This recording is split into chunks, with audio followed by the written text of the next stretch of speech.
Piqué, Busquets e Fábregas de um lado, Sérgio Ramos, Casillas e Iniesta de outro lado.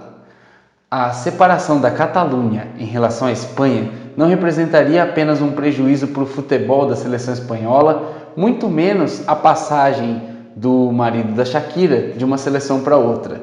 A separação da Catalunha representaria uma mudança no cenário geopolítico da União Europeia. E para tratar desse assunto, eu preciso ressaltar que não vou entrar em onda ideológica, pois no Brasil, tudo que tem chegado após 2014 passa por um processador e vai para a direita ou para a esquerda. Nesse vídeo, não quero emitir opiniões em relação ao que está acontecendo na Catalunha, e sim fatos e informações, principalmente no âmbito jurídico, que é a área que compete a mim. E por onde devemos iniciar essa análise, digamos assim? Devemos iniciar pelo princípio, e o princípio é sempre a Constituição, quando estamos falando de um país democrático. No caso da Espanha, baixei a Constituição espanhola e tomei a liberdade de ler alguns artigos envolvendo a questão. Nesse caso, o artigo 2º da Constituição espanhola é claro ao garantir a autonomia da nacionalidade dos cidadãos de seu país, independentemente do território ao qual pertençam, devendo sempre prevalecer a autonomia das regiões e a solidariedade entre todas essas regiões da Espanha. Bem, diante disso, temos uma Constituição que, em teoria, reconhece as divergências e as peculiaridades de suas regiões, reconhecendo também outros idiomas como cooficiais.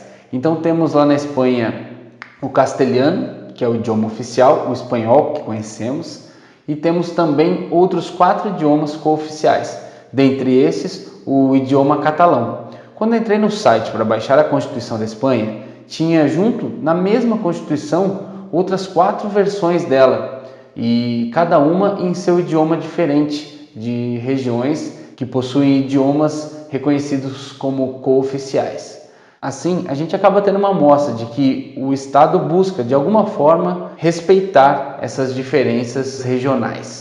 E além desse respeito que eu pude constatar no site oficial do Estado, o artigo 3º da Constituição garante que cada região possa determinar, junto ao castelhano, qual será o outro idioma oficial daquela região. Então, na Catalunha, por exemplo, temos o catalão como obrigatório para os cidadãos daquela região, de acordo com o seu estatuto, também chamado de lei orgânica.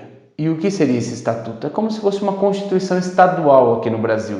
Contudo, lá na Espanha é conhecida como lei orgânica. No caso da Catalunha, lei orgânica número 6 de 2006. Essa lei orgânica gerou certa polêmica. Isso porque, no caso da Catalunha, o Tribunal Constitucional espanhol reconheceu que alguns artigos não condiziam com o ordenamento jurídico pátrio. Dessa forma, revogou parcialmente alguns artigos que diziam respeito principalmente a repasse de tributos e ao ordenamento jurídico da Catalunha, que divergia um pouco em relação ao que dispõe a Constituição espanhola.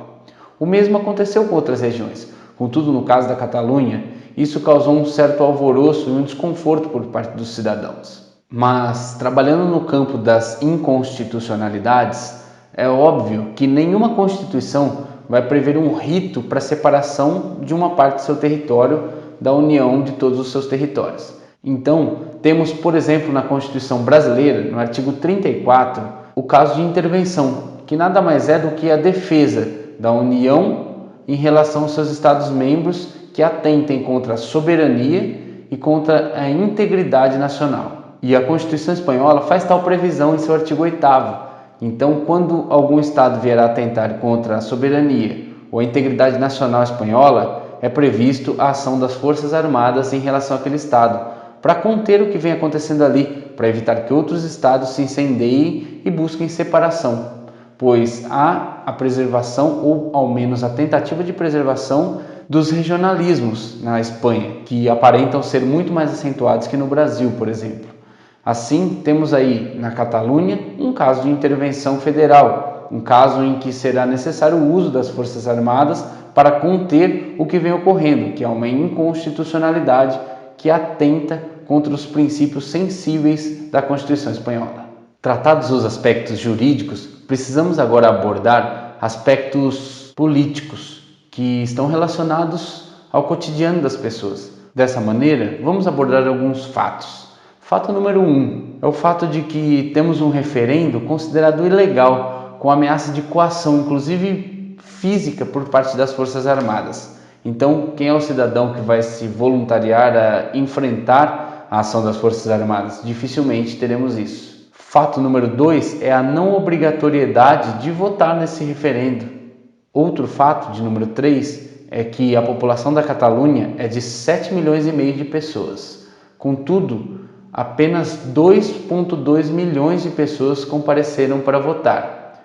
Isso, considerando que o total de eleitores da Catalunha é de 5,4 milhões, representa 41% do eleitorado.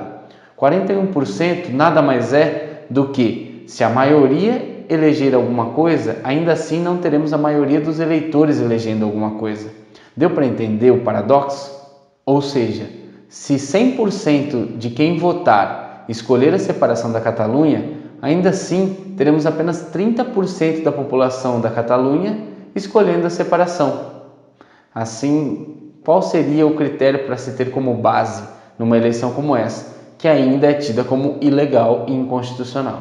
Mas temos um outro fato, que é o que talvez motive os habitantes da Catalunha a se revoltarem contra o governo espanhol. É o fato de que, em valores monetários, o que eles passam ao Estado espanhol não é revertido para eles proporcionalmente em benfeitorias, em serviço e em verbas. Dessa forma, a Catalunha mais ajuda a Espanha do que o contrário. Então, fica motivada certa rebeldia por parte de alguns cidadãos daquele estado. E um último fato, talvez mais relevante de todos, é quando a gente se pergunta o que aconteceria caso a Catalunha conseguisse separar-se da Espanha.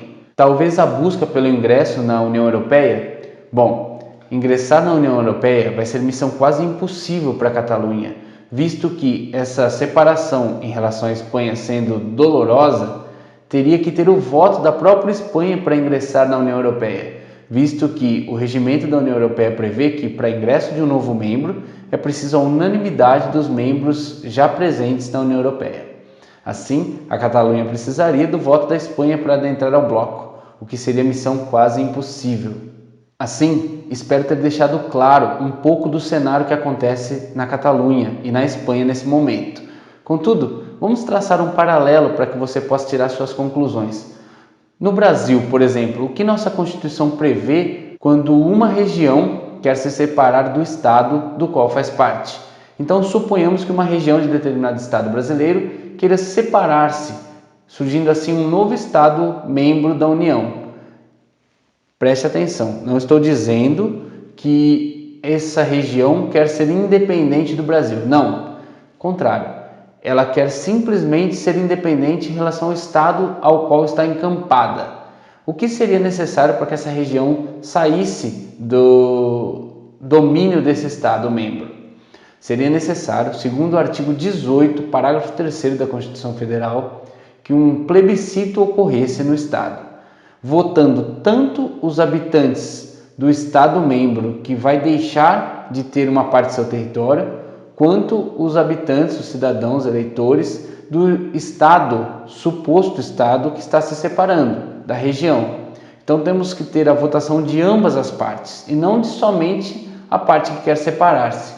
Aplicando isso à Espanha, seria semelhante aos espanhóis de todas as regiões votarem em relação à saída da Catalunha do seu país, do território nacional. Portanto, podemos ver que não é uma situação análoga, mas que seria uma possível solução.